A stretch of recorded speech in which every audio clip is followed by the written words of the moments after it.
সন্তান ফিরে পায়। হে বাবা ভোলেনাথ, সেই সন্তানের যেন না কোনো ক্ষতি হয়, সব যেন সুস্থভাবে ওর সন্তানকে যেন পায়। হে বাবা ভোলেনাথ, মন জন মন প্রাণ ঘুরিয়ে নিয়ে এসো। হরে হরে মহাদেব।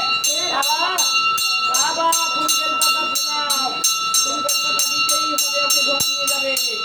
জয় জয় শিব শম্ভু। বাবা বাবা বাবা বাবা চিন্তা করো না,